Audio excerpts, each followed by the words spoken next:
Boa tarde, presidente. Hoje eu vou mediar o evento de hoje, o Diálogos de hoje. Tá. A gente está aqui com o Colégio Imaculada Conceição, sejam todos bem-vindos a mais um Diálogos. E antes de dar início às perguntas, eu só vou compartilhar aqui o banner dos nossos patrocinadores, graças ao apoio deles que a gente consegue realizar este evento. A primeira pergunta vai ser feita pelo Augusto. Boa tarde. Nós somos alunos do Colégio Imaculada Conceição de Passos. Primeiramente, queríamos agradecer a oportunidade dada pela Fundação FHC no projeto Diálogos com o Presidente e dar as boas-vindas ao ex-presidente da República, Fernando Henrique Cardoso, que esteve durante 2 mandatos no mais alto cargo eleitoral do país. Agora, o que eu gostaria de iniciar com as perguntas.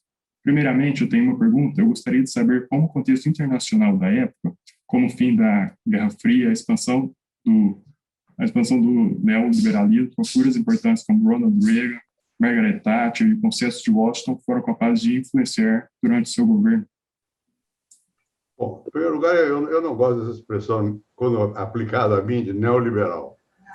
De fato, é isso. Foi naquela época, os mencionados por você eram considerados neoliberais. Por que eu não gosto de neoliberal? Porque eu sempre tive preocupação com o social.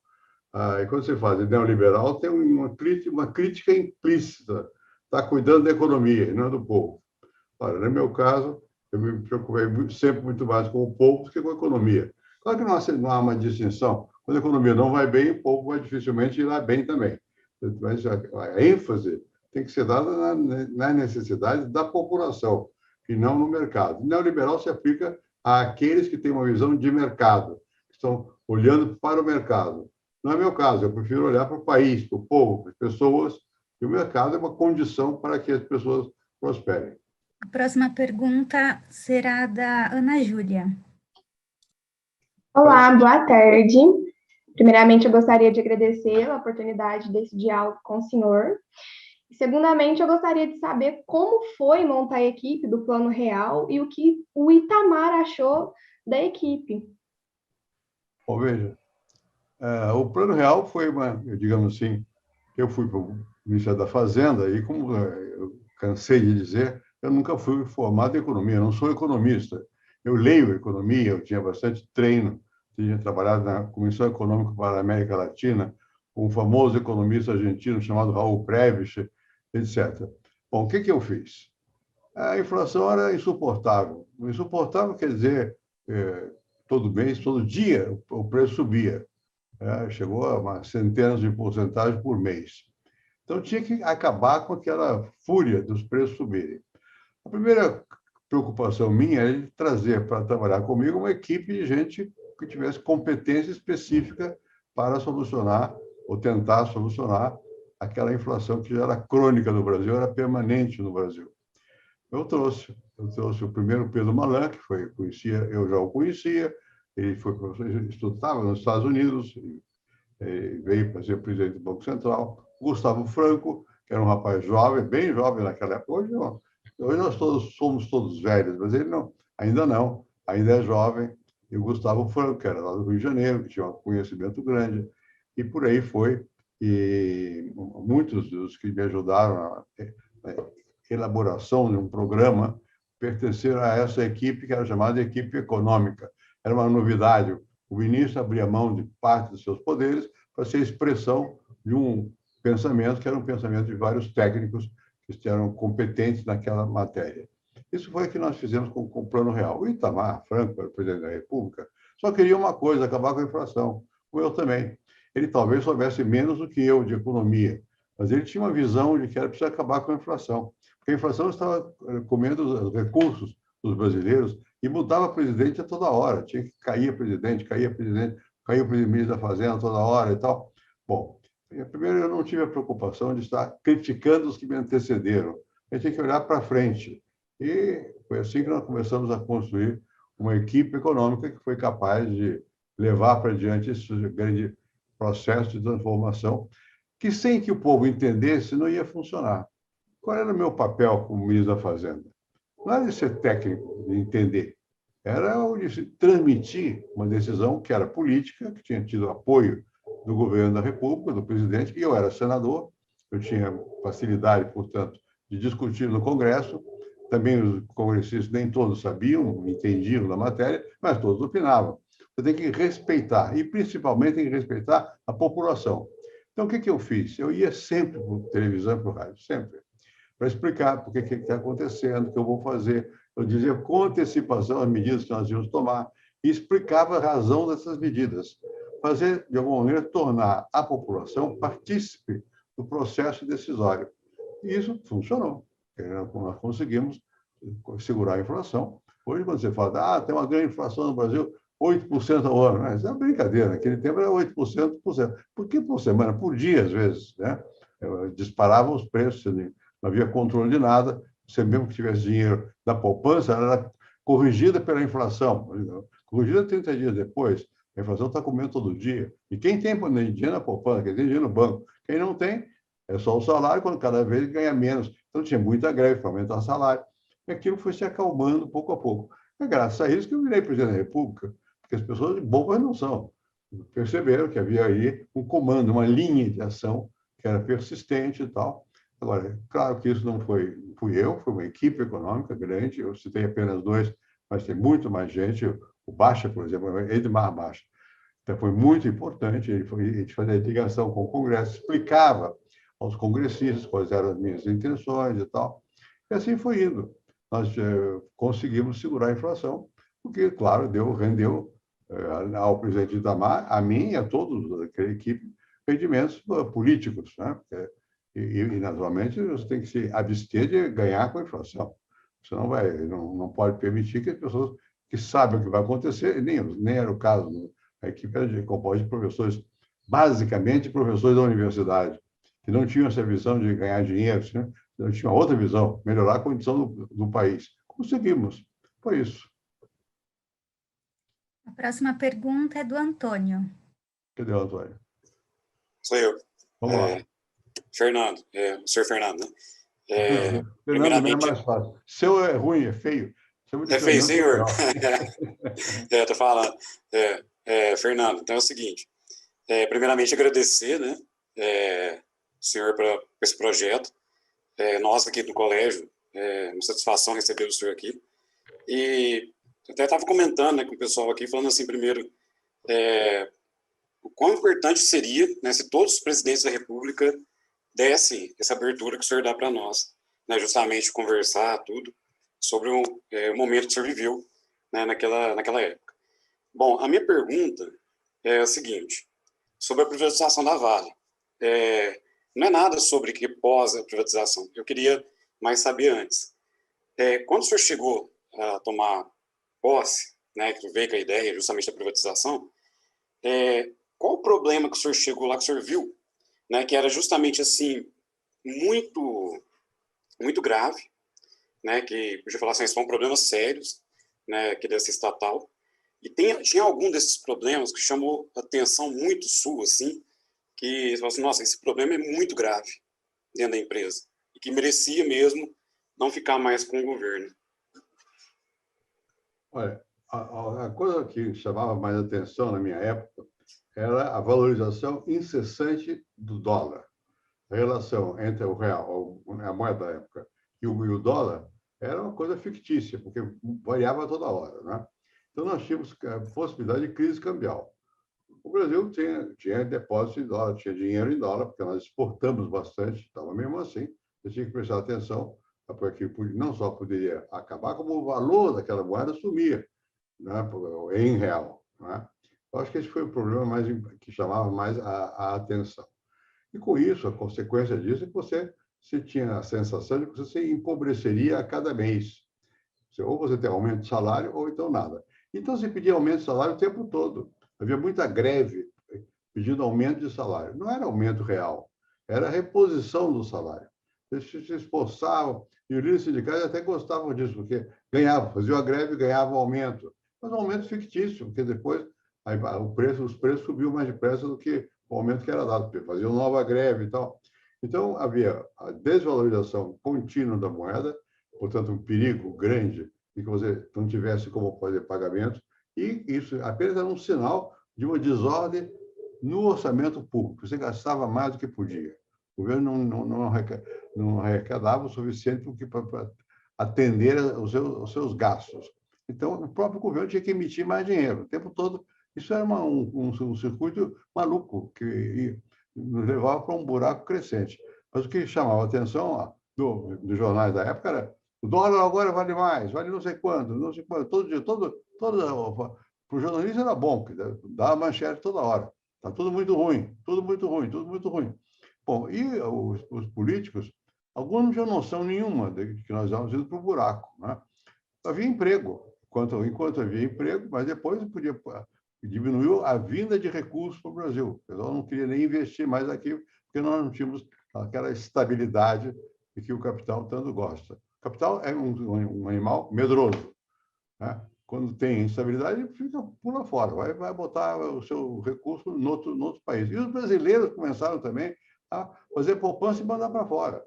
Então, esses eram muitos sinais que mostravam que ou se dava um jeito naquela situação, ou a coisa derrete como gelo. A economia derrete como gelo, vai embora.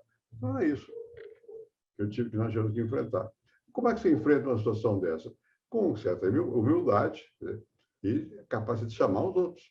Agora, você tem que despertar confiança, primeiro no grupo de economistas, o técnico que são responsáveis, depois no próprio governo. O presidente da República, no caso era o Itamar Franco, tinha que acreditar. Eu era colega dele no Senado, nós tivemos uma relação de muita intimidade. E o Itamar teve um papel muito importante, porque ele acreditou. Muita gente ligada a ele não acreditava. Estava sempre assim, quer derrubar o ministro, não sei o quê e tal. E a gente não deve dar, pelo menos eu não dava muita atenção a isso. Deixa eu trabalhar um pouco para ver o resultado. Você só se firma realmente quando o resultado aparece. Quando a população, você anuncia, olha, vai acontecer tal coisa, e acontece, o povo aplaude. O povo quer o quê? Quer emprego, quer renda, quer sobreviver, quer viver razoavelmente bem, se for possível. São coisas simples. E quem está no comando tem que prestar atenção não é só às grandes coisas, mas ao dia a dia das pessoas. Porque é no dia a dia que as pessoas sentem se a economia vai bem ou vai mal. A Raíssa Correia é a próxima. Boa tarde, gostaria de agradecer a oportunidade de estar aqui falando com o senhor.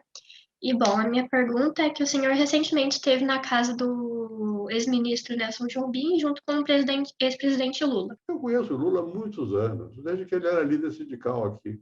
Eu fui o enterro da mãe dele, para você ter uma ideia. Naquele tempo, todo mundo tinha pavor do Lula, não sei o quê. Bom, ir conversar com alguém, eu acho que é uma coisa normal, a gente devia conversar sempre. Não é? É só haver oportunidade, você conversa. Não quer dizer que você está de acordo, depende.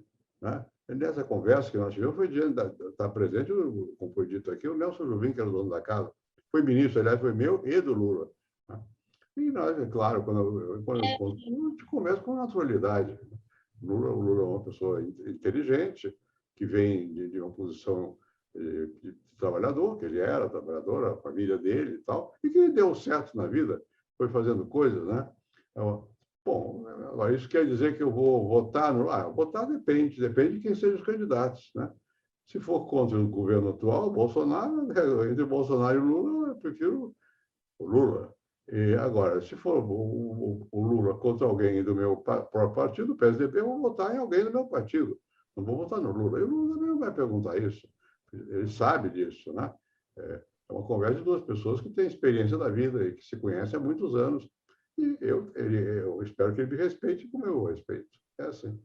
Se vocês comentaram sobre o que os senhores fariam mesmo para enfrentar a pandemia e todas essas consequências.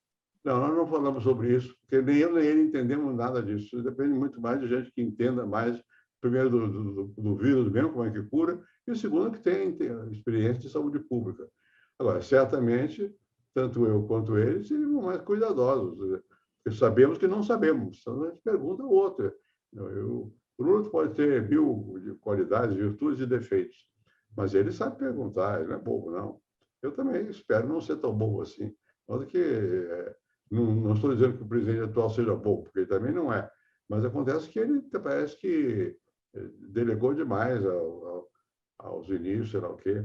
Enfim, eu faria... Cada um tem um jeito de ser, não adianta estar criticando à toa, porque não resolve. O presidente ele foi eleito, e quando foi eleito, eu acho que é melhor você respeitar quem teve o voto. Eu sou contra, já participei como senador de debate, do impeachment da Dilma, impeachment não sei de quem, toda hora em Collor, impeachment não sei o quê. Tudo bem. Há momentos que você não tem jeito, você tem que votar, vota sim ou vota não. Mas o fato é que o processo de impeachment paralisa o país e deixa sempre alguns com gosto amargo na boca. Por que fez? Tinha vontade de ir para lá, por isso que derrubou, não sei o quê. Eu acho que o quanto possível deve respeitar as instituições, deixar que o tempo encarregue as pessoas, e só quem tem o voto que deve, cada cidadão deve votar e conscientemente, o quanto possível, tentar, se achar em desacordo, não aceitar a reeleição ou a eleição do personagem que está em jogo. Eu não acho que, embora eu entenda, eu votei a favor do impeachment, eu me dava bem com o Collor, por exemplo. Votei a favor do impeachment do Collor.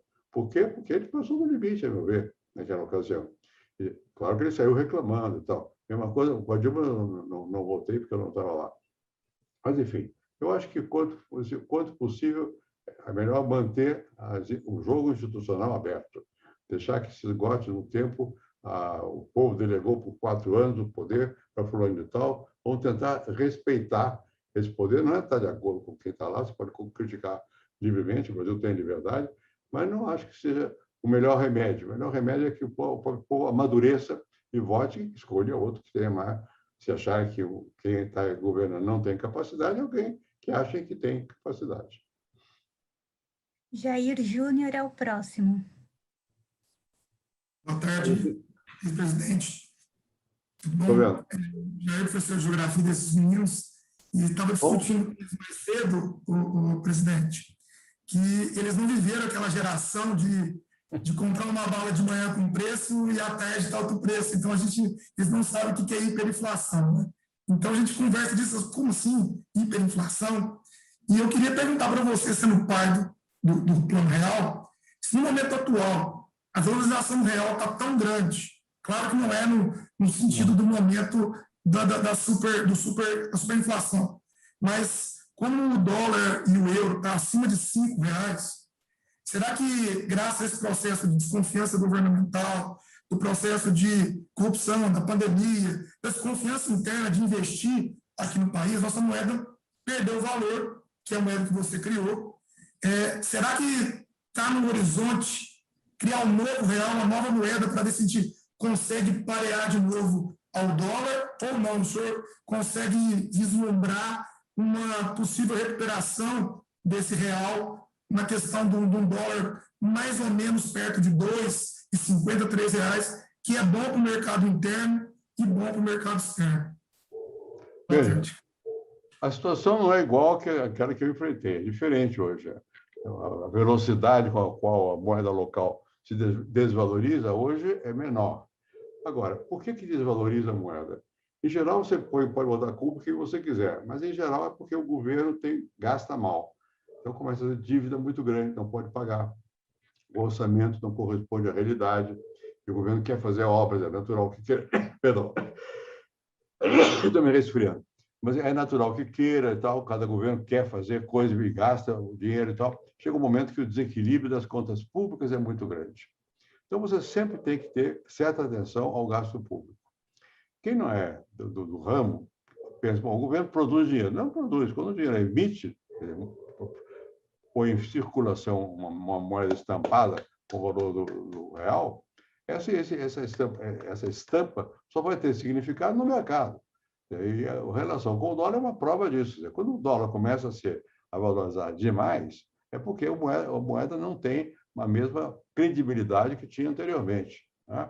Então, é uma coisa. E por que não tem credibilidade?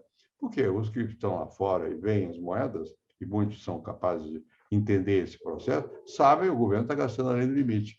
Se continuar num processo muito grande de gastar mais do que recolhe, mais do que produz da sociedade, bom, vai ter inflação. Inflação é isso. É uma espécie de febre que dá quando o governo começa a gastar além do limite. Primeiro cuidado é você botar em ordem o gasto público.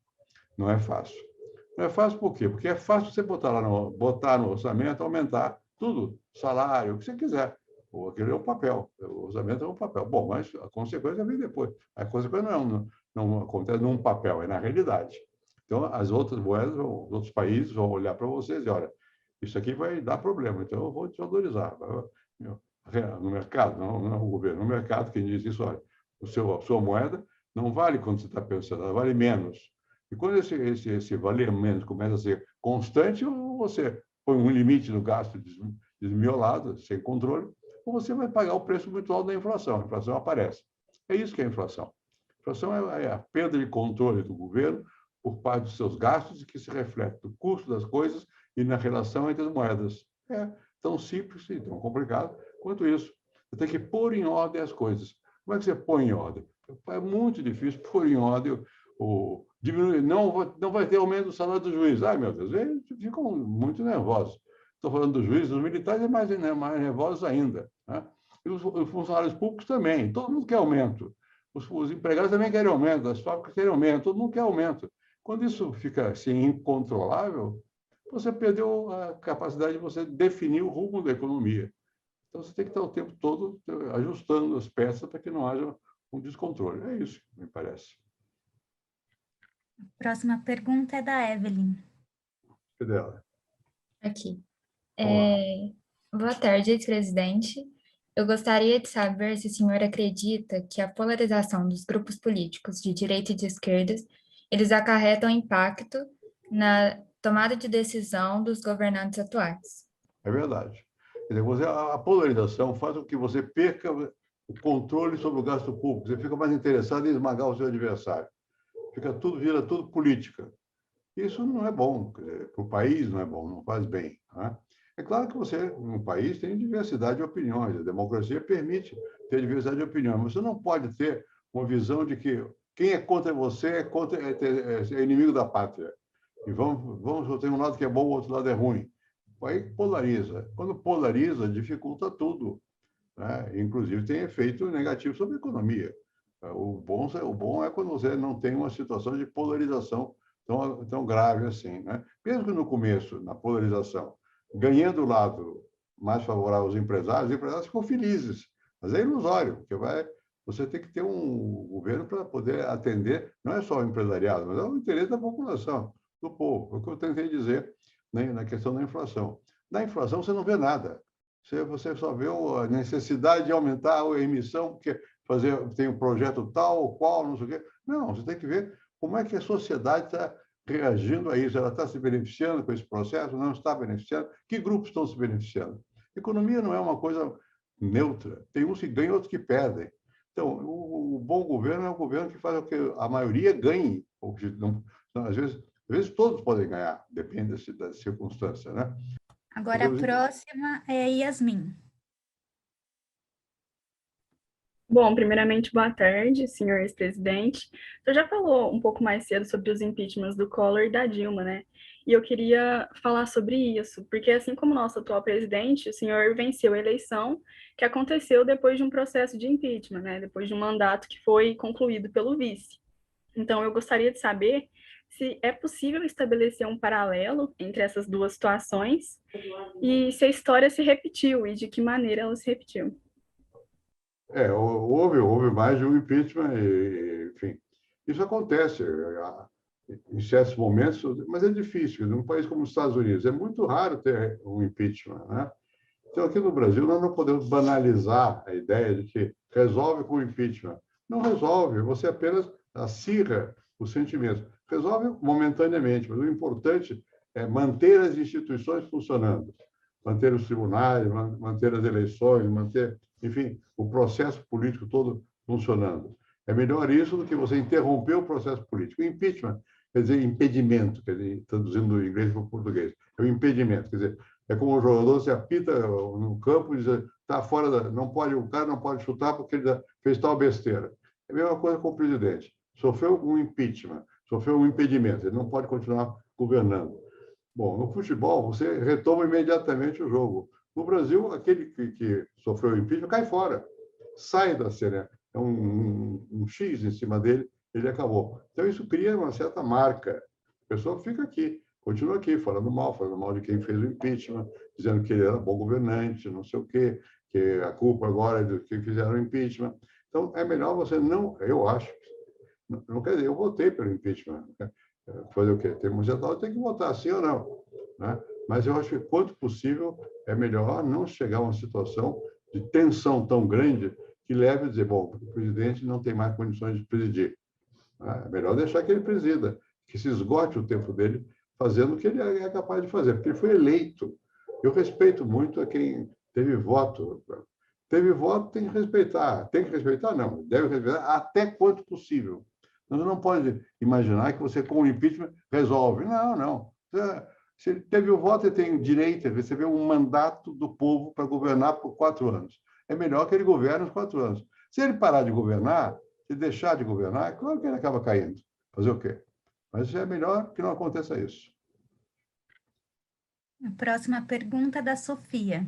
Eu queria agradecer novamente pela oportunidade em nome de toda a turma, que isso aqui está sendo muito importante para nós. E eu queria fazer uma pergunta relacionada à dinâmica social brasileira.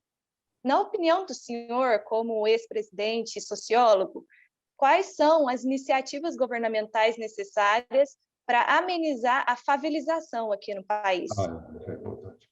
Bom, isso é uma questão muito difícil. Por que se dá a favelização?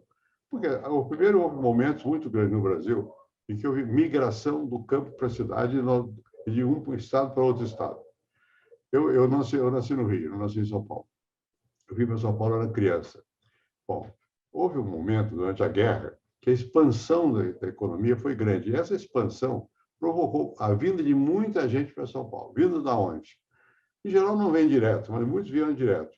Minas Gerais e Nordeste, basicamente. Né? Menos o Rio Grande do Sul, nunca não houve migração, Paraná, Santa Catarina, menos, porque tinham ocupação. Eles vieram por quê? Porque eles achavam que aqui tinha emprego, tinha ocupação. Bom, chega aqui, pode ter que encontrar um emprego, mas não encontra onde morar. Então, onde é que ele vai morar? Onde tem terra vazia, e vai ocupando a terra, vai ocupando a terra. Né? A culpa, entre aspas, não é de quem ocupa, é da situação que o leva ao desespero de ter de ocupar. Você tem que se abrigar, tem que ter um lugar onde você pode dormir à noite com sua família e tal. Então, quando tem um processo muito rápido de crescimento da economia, que atrai muita gente, é muito difícil você não ter a favelização. Nós estamos num momento do Brasil em que, por um lado, é negativo que você não tem um impulso de mobilização, migração tão grande, e, por outro lado, o governo tem que cuidar dos que já estão aqui, tem que dar condições de estabilidade para as pessoas. Né? A principal questão na estabilidade, na moradia, é dispor da posse do terreno. Porque quem está no morro não tem posse do terreno. O governo tem que regularizar as posses. Fazer o quê? Já está ocupado. Né? Era melhor... Eu disse aqui que eu nasci no Rio, aqueles morros bonitos. Quando eu era criança, não tinha favela, não tinha nessa proporção. Tinha o morro da favela. A favela era um morro do Rio de Janeiro chamado favela, que o pessoal, quando terminou a Guerra de Canudos, no século passado, vieram para... os soldados vieram para o sul e os soldados não tinham de morar, foram morar no morro da favela. Bom, hoje em dia, você tem movimento, mas é menor o movimento de migração. Né? No tempo que eu era adolescente, tal, aqui em São Paulo, você chegava na estação de trem central do Brasil, agora depois de ônibus e tal, as pessoas chegavam em grande quantidade e iam para uma espécie de depósito dos imigrantes. Ele estava chegando. Alguns eram antigos depósitos que foram usados pelos imigrantes que vieram da Europa, trazidos para cá. Então, aqui era imigrante interno, e não tinha condição de atender. Agora, eu acho que o governo tem que ter a preocupação de ver, primeiro tem que regularizar a posse do terreno, não sei o quê e tal. Né? Depois tem que olhar para a construção, qual é o estado da construção e tal. Quem está nessas condições dificilmente tem dinheiro para tomar conta direito da sua própria casa. O que vai fazer? Não tem dinheiro não é porque não queira, porque não tem. Né? As pessoas que têm o nariz para cima, que são ricos e tal, e empinados, acreditam isso vai sozinho. Esse pessoal que esta gente está aí, não é esta gente, é o pessoal brasileiro, igual a qualquer um de nós, que não tem condições de vida. Você tem que dar condições de vida para eles. Né? Enfim, eu acho que tem que haver uma política permanente de habitação e urbanização, mas permanente. Né? No meu tempo, por que havia a favelização? Eu assisti São Paulo crescer e ficar, de repente, uma grande cidade. Não de repente, alguns anos. Mas ficou uma grande cidade, porque para onde é que as pessoas iam, onde é que elas iam morar? Onde tem ônibus, a linha de ônibus. Vai a pé, não sei quantos metros a pé, até pegar o ônibus para poder chegar no trabalho, né? Esse é um problema aqui no Brasil, que as pessoas, quando conseguem ter onde morar, elas têm um lugar fixo, que ocupam um local. Bom, mas depois o trabalho não é fixo, ele muda de local. Então, você tem um transporte que perde muito tempo, 2, 3 horas no transporte, cansa, etc. Leva tempo para você poder organizar. E claro que você tendo mobilidade de mão de obra e possibilidades crescentes de emprego aqui, ali e acolá, é difícil.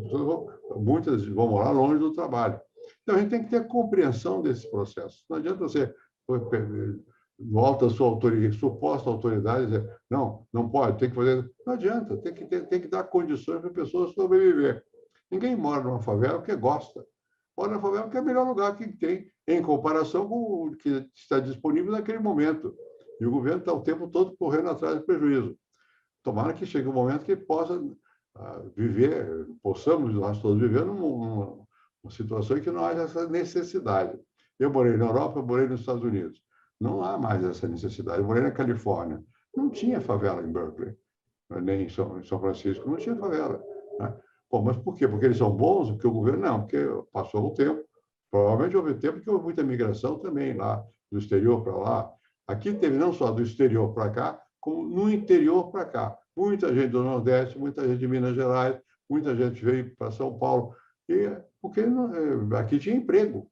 A primeira questão da renda numa família é emprego. Se o pai ou a mãe não tem emprego, está perdido. Se tem emprego, aí depois vai dormir aonde?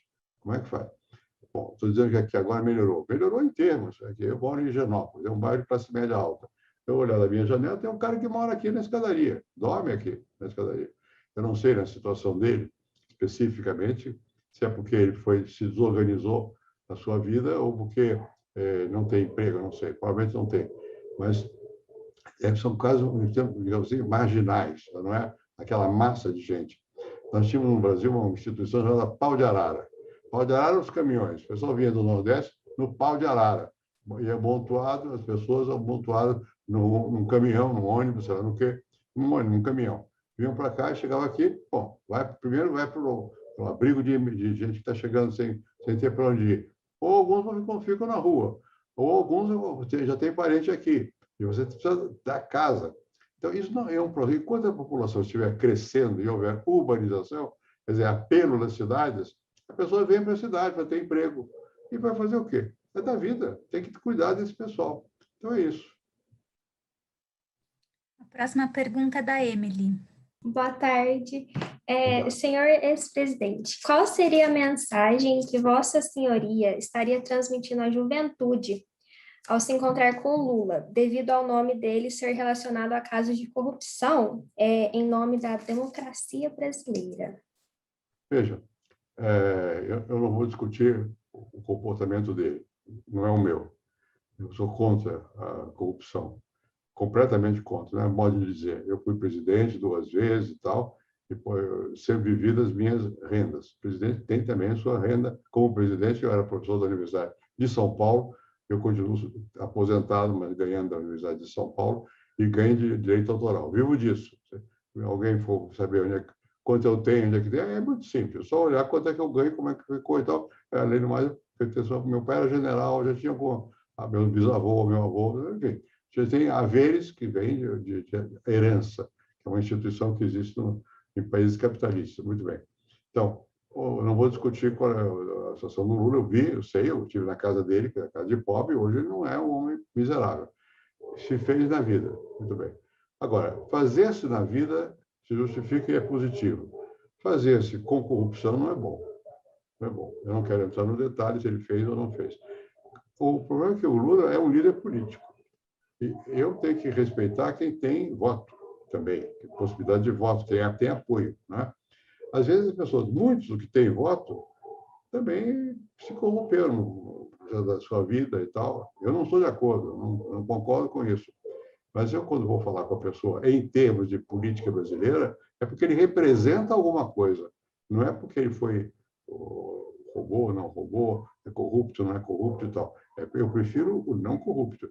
Mas o que eu posso fazer se o povo vota num que é acusado de ser corrupto? Ele tem poder, tem força.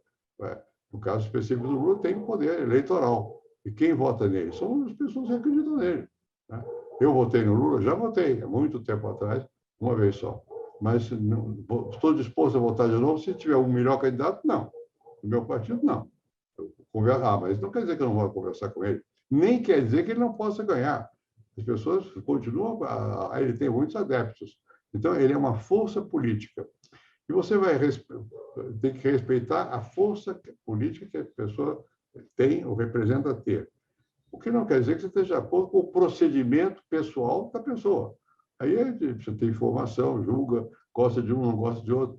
Né? Eu nunca ouvi falar de corrupção do atual presidente. Eu nunca ouvi. Pode ser que meu ouvido seja meio surdo, não sei. Nunca ouvi. Bom, isso quer dizer que eu vou votar nele? Não. Depende do que eu acho que da minha apreciação política sobre ele. A mesma coisa vale no que diz respeito ao Lula. Eu ouvi dizer várias vezes que ele fez isso, fez aquilo, mal feito, está bem. Mas tem muita gente que vota nele. Eu vou votar nele? Não, depende de quem seja, qual é a situação. Em política, nunca a situação está dada. Depende de A contra B, contra C, contra E. O voto é obrigatório. Também tem uma saída, que eu já usei várias vezes. Não vote em nenhum. É um mecanismo que você tem possível. Você pode não votar. Né? Mas você tem que examinar na situação concreta quem é, compara, o que é que faz. E, em certas circunstâncias, vale tanto o comportamento pessoal quanto o comportamento político. São a mesma coisa? Não são a mesma coisa. O ideal é que você não seja corrupto, seja bom político, seja capaz de influenciar os outros. Esse é o ideal. É bom que seja assim. Tem muita gente que é assim. Mas tem gente que não é assim. Tem gente que é bom político e, na vida pessoal, não sabe manejar de forma adequada, é acusado de corrupção. Alguns são corruptos mesmo. E você tem que fazer... Você não escolhe em que momento você está vivendo na vida política. Você não escolhe. No decorrer da sua vida, você tem situações. Ora, eu acho que cada um deve saber de si e não se meter em corrupção. Né? Eu nunca tive medo de que fosse acusado de corrupção, porque não é verdade. E, no fundo, é isso, você poder dormir à noite com tranquilidade. Às vezes, você não consegue dormir à noite com tranquilidade, não é por causa da corrupção, é por causa da violência do Estado. Eu já vivi situações, aqui no Brasil, em que, à noite, eu tinha medo. E batiam na porta, eu tinha medo. Pode ser a polícia. Por corrupção, não, porque você é contra. Agora, não temos esse medo. É muito importante viver sem medo. Eu não saberia viver com a preocupação de, podem me acusar de corrupção. Eu não saberia, pessoalmente. Eu não consigo entender como é que alguém pode dormir em paz assim. Agora, isso não quer dizer que eu não converse com quem é acusado disso ou daquilo, porque todo mundo, na vida pública, todo mundo é acusado de tudo. Eu estou dizendo, nunca roubei e tal, mas muita gente pode achar que ficou rico, roubou, não sei o quê. Não, eu vivo bem, mas eu sempre vivi bem. Né? Não foi por causa da política que eu fiquei melhor na vida, não. Enfim, mas isso cada um sabe o que fez. Agora, eu acho que tem que valorizar qual é o desempenho dessa pessoa na vida política. Política quer dizer para os outros, polis, a cidade. Vai ser bom ou vai ser ruim para a cidade, para o país? Né? Vai ser bom ou vai ser ruim para a sociedade? É melhor que não seja corrupto. Agora, a qualidade principal é ser competente para resolver questões que afetam a todos. Não é questão da honestidade pessoal dele, embora para mim conte.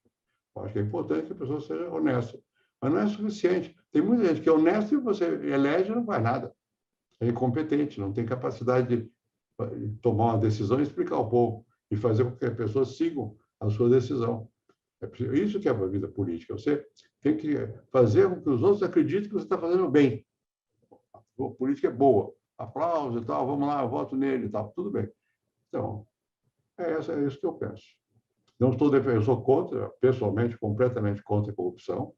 E olha que eu venho de uma família que meu bisavô já foi senador e governador de Goiás no Império. Agora, quem ficou rico? Ninguém. Você viveu mal? Não. Mas não ficou rico ninguém. E fica mal. E como é que você controla o comportamento das pessoas? Eu era professor da Universidade de São Paulo, da USP. Eu mantenho os amigos que eu tinha naquela época. Se você começa a ficar muito discrepante do seu próprio grupo de origem, alguma coisa você não está fazendo. E o próprio grupo de origem começa a criticar, ou deve criticar, pelo menos, né? Sabe. Mesmo que você não confesse, a pessoa sabe.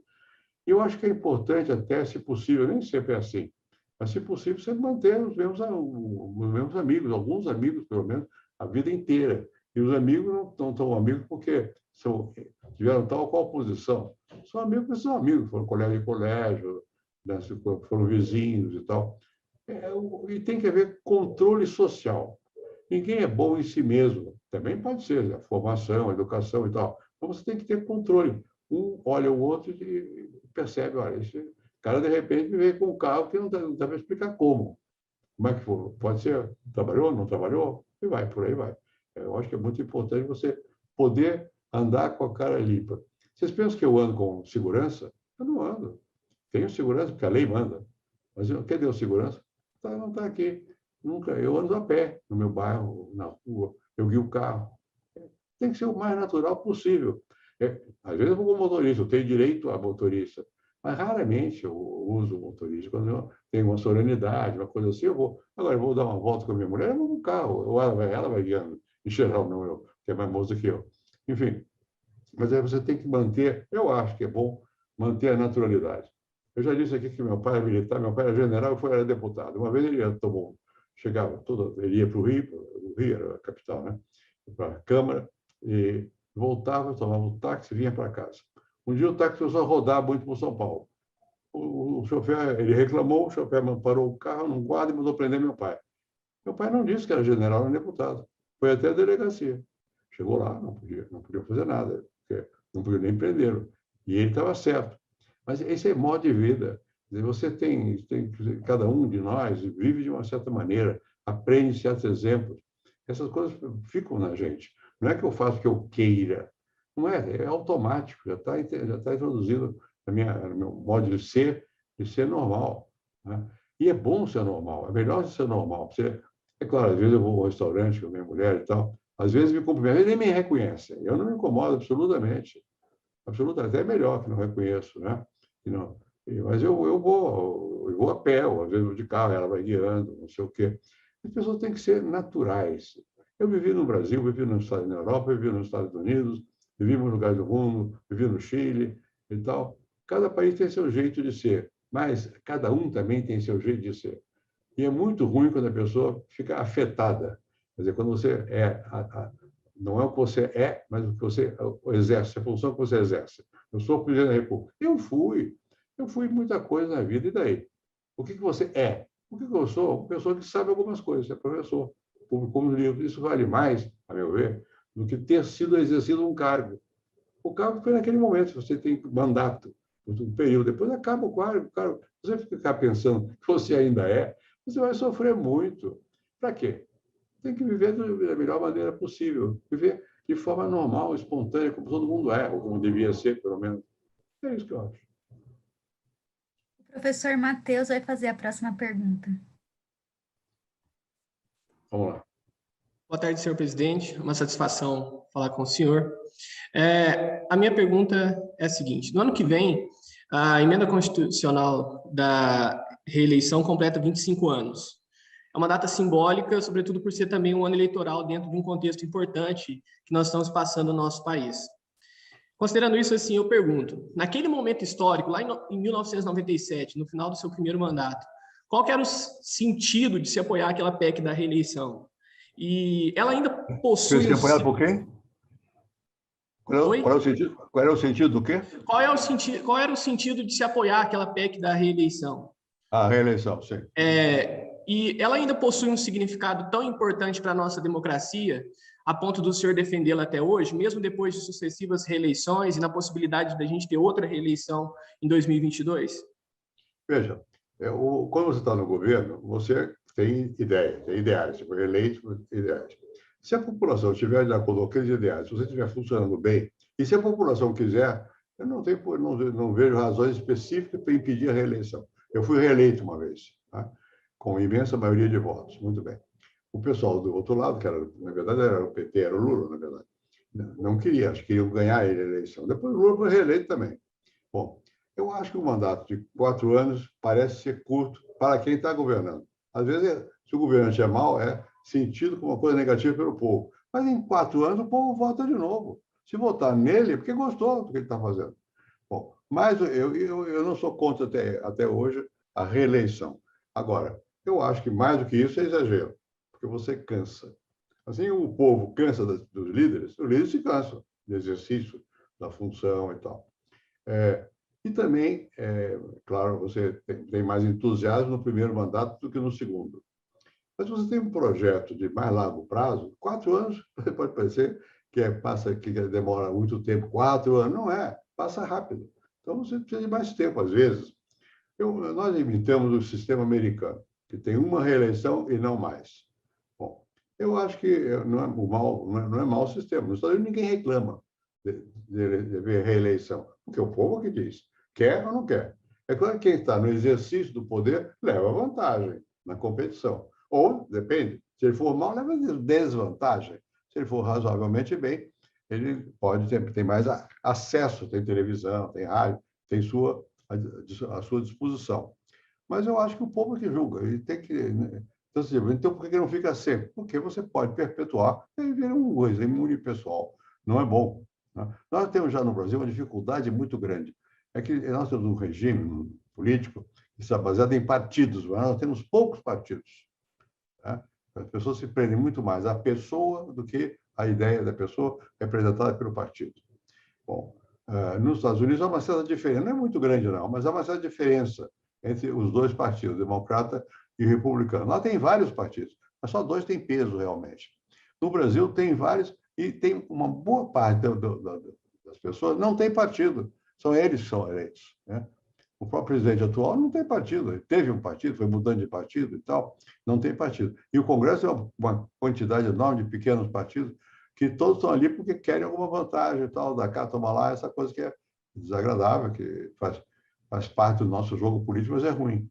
Enfim, então, no nosso caso, não é fácil você governar, é difícil, né? Demanda tempo, e se o povo tem que julgar. Está indo razoavelmente bem, eu voto nele de novo. Não está, eu tenho outro que eu acho que é melhor, voto no outro. Eu acho que, no fundo, a democracia é isso. Quer dizer, o eleitor escolhe quem pode governar. Não pode ficar mais que 2 mandatos. Mas, no meio, terminado o primeiro mandato, tem uma votação. Então, o povo vota a ser chamado. Pode ou não pode continuar? O povo disser que não, fazer o quê? Se disser que sim, aguenta o cara. Né? Ou, se ele vai bem, aplaude o cara. É o que eu acho. O próximo a fazer pergunta é o Gilvano, e depois dele a gente vai ter tempo apenas para mais 2 questões. Tudo bem? Eu tenho que responder mais depressa, então. Gilvano, pode falar. Presidente, primeiro é um prazer enorme participar desse diálogo. Minha pergunta é em relação aos partidos, aos grupos de extrema-direita e de extrema-esquerda no Brasil. A extrema-direita ou a extrema-esquerda, na sua opinião, qual desses grupos é pior para o nosso país? O que é mais presente é a extrema-direita. Né? Tem mais capacidade de mobilizar e tal. Ela não vai mudar muita coisa no sentido das instituições, vai dizer que respeita, mas vai atender os interesses da classe dominante.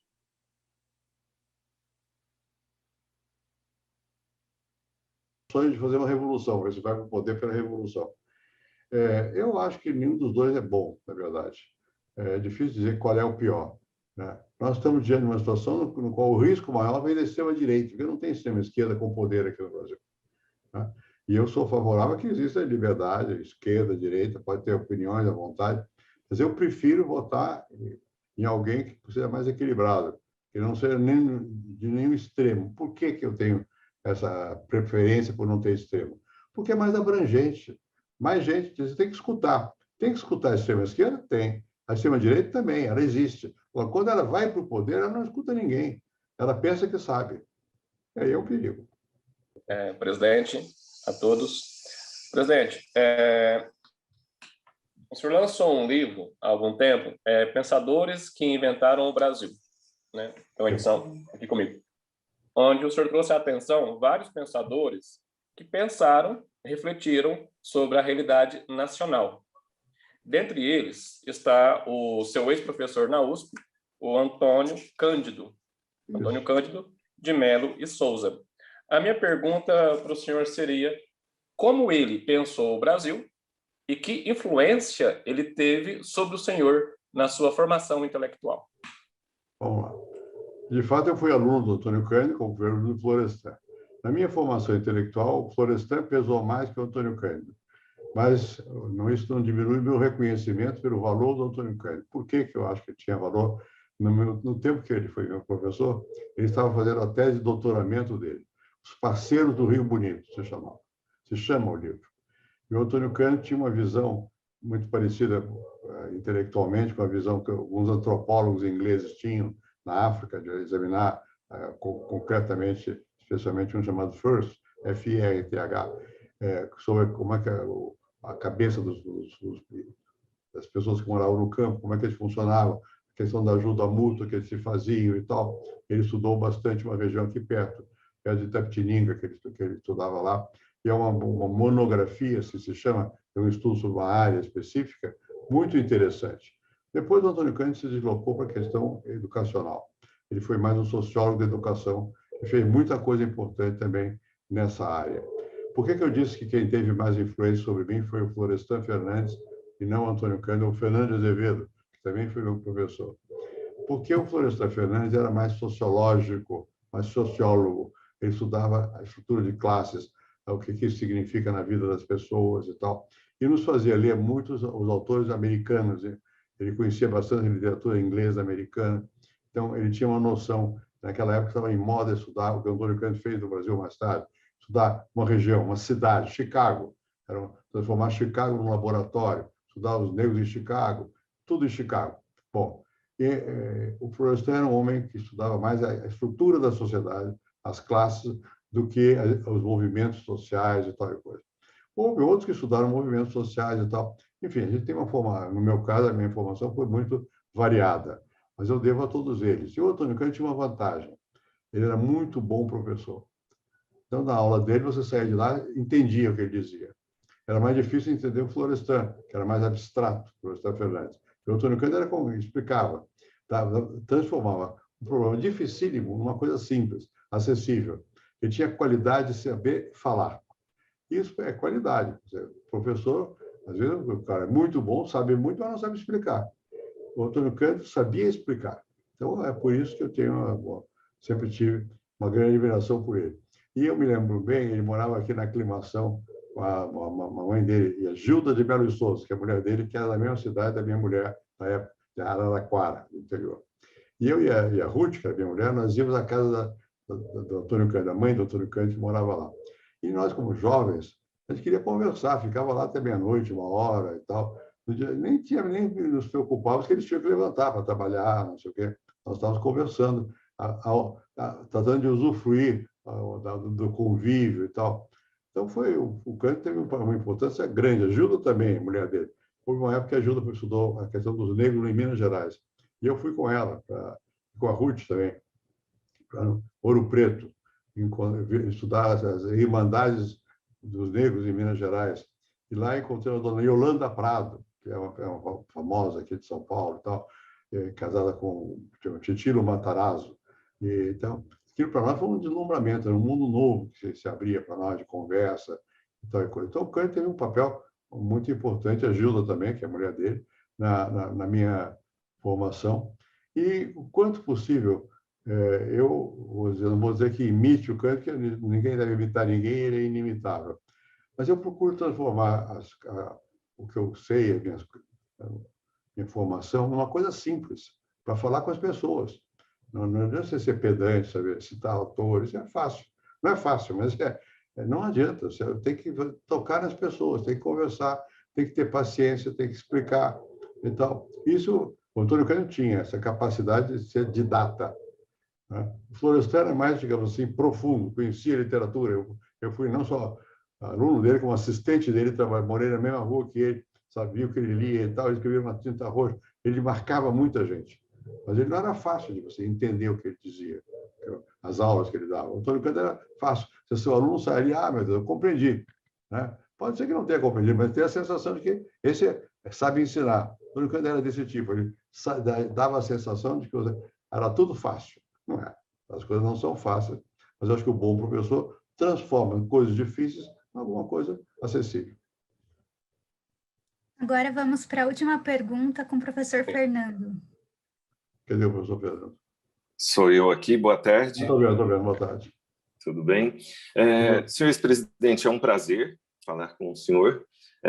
No processo que antecedeu a implantação da moeda do real, houve a URV, né? Eu gostaria de saber quais foram os mentores, né, que tiveram essa ideia, se eles se basearam em algum referencial para criar essa taxa de conversão e qual foi a importância dessa taxa de correção para a implantação da nova moeda. De fato, o URV quer dizer Unidade Real de Valor. Né? URV. Bom, eu não posso dizer você de quem foi a ideia. Pode dizer, porque pode ter sido de um e não de outro, ou de todos de uma vez só. Naquele tempo era o seguinte, eu chamei um bando de gente jovem para me ajudar. Eu era ministro geralmente é gente pomposa e tal, ministro da Fazenda, então é muito poderoso e tal. Mas eu tinha meu gabinete de ministro, mas a reunião nossa não era no gabinete de ministro, era no outro andar do próprio edifício lá em Brasília, ou então aqui em São Paulo, que o Ministério da Fazenda tem um gabinete aqui, de pedra, não me lembro mais o nome da rua, por lado do depois do Vale do Engabaú, indo para quem sai dali. Bom, e nós nos reuníamos com muita liberdade entre nós. Bom, então havia muita discussão. Né? Sempre foi eu nunca fui favorável a muita hierarquia. Eles me chamavam de você, quase todos, não todos. Alguns a diferença de idade impedia, mas quase todos me chamavam de você. E brigavam, e eu brigava com eles, discutia para entender. Muitas vezes eu digo, não entendi nada, repete que eu não estou entendendo. E por que eu queria entender? Porque depois eu ia ser perguntado pelos jornalistas. Quem tinha que responder era eu, não eram eles.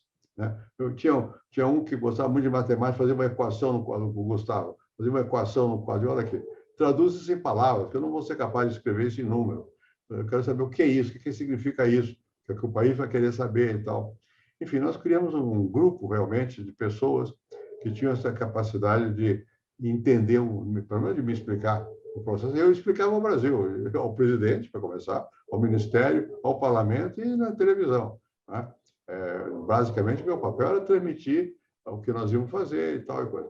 Bom, eles eram muito competentes, alguns deles são meus amigos até hoje. Né? E eu não quero citar mais nomes além dos que eu já citei para não fazer injustiça, porque não eram 2 ou 3, eram várias pessoas, 6, 7, 8, e teve um muito importante, chamado Clóvis Carvalho. O Clóvis não era economista, era engenheiro, trabalhava aqui numa empresa de São Paulo, e eu trouxe o Clóvis ser secretário-geral do Ministério. Por quê? Porque o Clóvis punha ordem na casa, na bagunça. E a pessoa que pensa, geralmente é bagunçada, não tem ordem. E o Clóvis tinha mania de era o nosso mestre-escola, professor de curso primário, com a régua na mão, dando ordem e tal, e punha aquele pessoal, que era gente brilhante, punha na ordem unida. Marcha, vou ver, não sei o quê, dava ordens para eles fazerem. Então, o Clóvis foi muito importante, ele não era economista, ele era engenheiro, mas teve um papel muito grande. Mas não foi só o Clóvis, houve vários que tiveram papel grande, mesmo gente que estava fora. Por exemplo, o Zé Serra, que era deputado.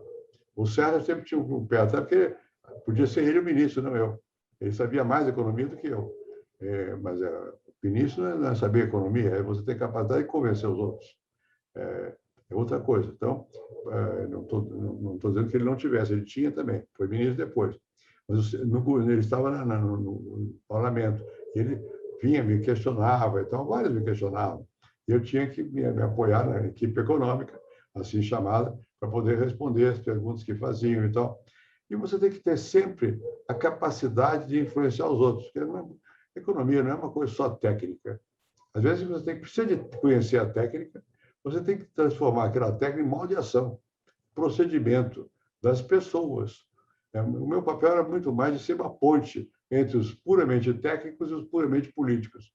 Eu era um pouco ambivalente, porque eu tinha trabalhado na CEPAL, eu conhecia a economia um pouco, né? Sabia da complexidade da vida social, porque eu tinha sido social, tinha feito pesquisa, eu estudei negro no Brasil, no Rio Grande do Sul, Santa Catarina, Paraná, em São Paulo, eu andava muito com as pessoas mais pobres, porque eu tinha que estudar, Então, tinha capacidade de falar, de conversar. E os técnicos, em geral, são mais formais, são mais fechados. Nem todos, alguns não são tão fechados.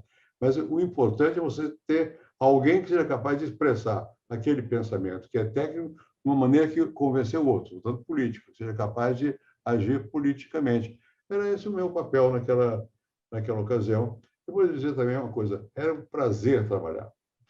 Não era uma dificuldade, era difícil, é claro, mas era uma briga incessante. Nós brigávamos muito entre nós, mas não como pessoas, ideias. Brigávamos, é aquilo, é não sei o que lá. E tinha uns que tinham conhecimento de coisas lá fora, nos Estados Unidos, na Suíça, né? O pessoal ia muito para a Basileia, não sei o quê, tinha reuniões, vinha, vai, vem. Enfim, havia um ambiente que tem que ter liberdade. Se você não der liberdade para as pessoas se expressarem, não vai funcionar. Se você for muito hierárquico, é difícil você formar um grupo. A liderança tem que ter o respeito daqueles que são liderados. E o respeito pode ser dado, às vezes, não é porque é o mais competente, não, porque é o mais capaz de ter influência. No meu caso, tinha gente mais competente que eu como economista, mas de longe. Tá? Mas não tinha a possibilidade que eu tinha de falar com grupos diferentes. Então, tem que juntar a gente. Uns são puramente técnicos, uns têm dificuldade de expressão, outros são bons de fala, mas são ruins, não tem o que dizer. E tem que haver uma mistura dessas coisas todas. Você tem que trabalhar em equipe. Não é por modo de dizer. Quando a pessoa fica arrogante, fica pensando que ele sabe tudo, está perdido. Pode ser que seja o sabe tudo, mas fica marcado, não é capaz de convencer os demais. Você tem que ouvir a todo mundo, tem que ter uma equipe, tem que ter mais de um competente. Quando você entra no Banco Central, aqui do Brasil, por exemplo, moeda é uma coisa complicada. Você tem que respeitar as pessoas que sabem mexer com esse assunto. Né? E a relação vai desvalorizar o Cruzeiro. Mas por que vai desvalorizar o real? Por quê? Né? Naquele tempo, você baixava uma decisão qualquer e na mesa de câmbio lá do Banco Central começava a comprar o dólar por um preço com mais moeda para comprar o mesmo valor de dólar. É complicado tomar essa decisão. Né? E são decisões que precisam de especialização, precisa conhecer, mas também tem que ter sensibilidade, tem que entender por quê. Por que nesse momento e não no outro, não sei o quê.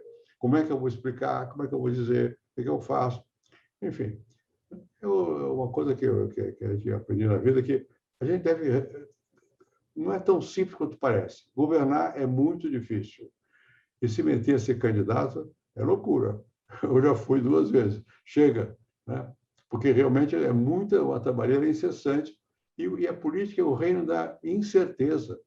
Né? Se você quiser certeza, você vai para a matemática. Aí 2 e 2 são 4, e ninguém tira disso aí. Agora, na política, não. 2 e 2 pode ser 5, pode ser 6, depende.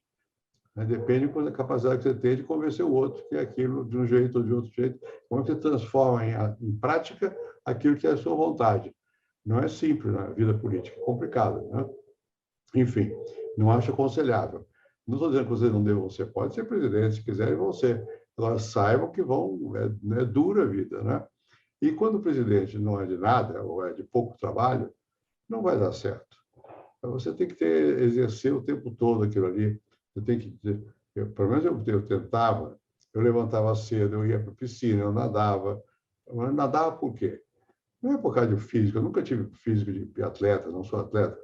Era para poder ter a cabeça mais aberta, poder nada todo dia, faz um pouco de exercício, vem tomar café e começa a receber gente. 9 da manhã começa a receber gente. Ou você vai para o Palácio do Planalto para receber gente, ou vem gente ao Palácio do Alvorada onde o presidente mora. Né? Na hora do almoço, vai para casa, tem almoço, geralmente tem com quem conversar. Conversar é bom dizer, ele quer extrair de você uma opção de coisas, você também quer sair de ministros ou de pessoas. Depois do almoço, você volta para o gabinete e fica até 8, 9 horas da noite, e às vezes ainda tem um jantar. Enfim, não é uma vida fácil, né? Não sei. Claro que tem alguma gratificação, senão você não ia ser. Né? Cada um sabe lá o que vai fazer com a sua própria vida e se consegue. Mas não é simples, você tem que ter algumas aptidões. Às vezes, o povo elege gente que não tem as características necessárias para ser presidente. Tudo bem, o povo paga o preço, ter escolhido mal. Às vezes não é escolhido, às vezes é ditatorial. Aí fazer o quê? Eu conheci muita gente, desde o Getúlio Vargas, né? Que hoje está na história.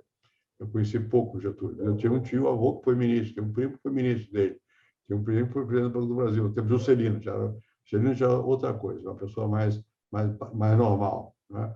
E depois teve o Jango Goulart, falava mal do Jango. O Jango era uma boa pessoa, mas talvez não tivesse as qualidades necessárias para ser presidente. Depois vieram os militares.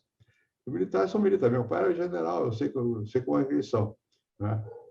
E meu pai era aberto, bastante aberto, mas mesmo assim era general, da ordem, que é ordem cúmplice, não se discute, não sei o que e tal. Perigoso na política isso, né? Bom, e aí vai. Eu não vou contar a história do Brasil para vocês, que vocês sabem mais ou menos, né? Enfim, aí o fato é que você não é simples, você tem que sempre ter uma certa, não é humildade, eu não gosto dessas palavras, eu não sou humilde, mas você tem que ouvir o outro, porque senão você não vai funcionar bem. Você tem que ouvir, sempre você tem que tentar ouvir o outro. Tem gente que sabe mais, você tem que ouvir. Tem gente que não sabe nada, mas também vive, tem que ouvir também, tem que receber, tem que conversar, tem que sentir o pulso. E se você for o presidente da República, tem que expressar um sentimento que tem peso. É muito, o negócio de ser presidente não é fácil, porque você fala o que pensa, não pode. Tudo que você fala vira uma coisa complicada. Vai para o jornal, você vai ler o que você falou, vira outra coisa, vira fator de poder, ou de vantagem, ou não sei o quê. Então, você tem que estar sempre um pouco em quadra. E como é que você vai manter a sua personalidade, estando sempre com certa preocupação de estar em guarda, porque pode usar o que você fala? Não é fácil, né? Enfim, eu não acho aconselhável, né? Se vocês quiserem ser, vão ter meu voto se forem bons. Mas eu não acho aconselhável. É melhor cada um ficar na vida privada, que é menos difícil que a vida pública. Muito obrigada, presidente. É sempre um prazer ouvi-lo. Agradeço a presença de todos. Peço um momento para exibir mais uma vez o banner com as marcas que patrocinam o nosso projeto. Isso. E essas marcas tornam possíveis as nossas atividades aqui na Fundação. Muito Quando nós obrigada. tivermos já terminado essa pandemia, estou convidado para vir a Fundação conversar e ver lá o que se faz por lá. Eles são de Minas, presidente, já estão convidados para, se Deus quiser, no próximo ano, esse encontro presencial. Eu posso falar um pouquinho rapidinho? Eu estava até brincando com a Márcia, né, Fernando? Que a gente brincou assim, no ano que vem, quando a gente for ir, se Deus quiser, a gente vai brincar e vai levar um queijo da canastra para o senhor ir, para a Márcia. Aí que é bom, eu gosto. Assim, levar um queijinho para todo mundo aí, que é na nossa região aqui, né? Fica aqui pertinho da canastra. Eu já estive na Serra da Canastra, fui lá ver, e o queijo é ótimo, né? Maravilhoso, né? Muito bom. Muito bom. Então, eu vou cobrar. Você pode voltar, mas traz queijo. Então, tá bom. Certinho. A gente leva assim. Obrigado. Obrigado. Tchau, boa tarde a todos. Obrigada, presidente. Boa tarde. Tchau. Boa tarde.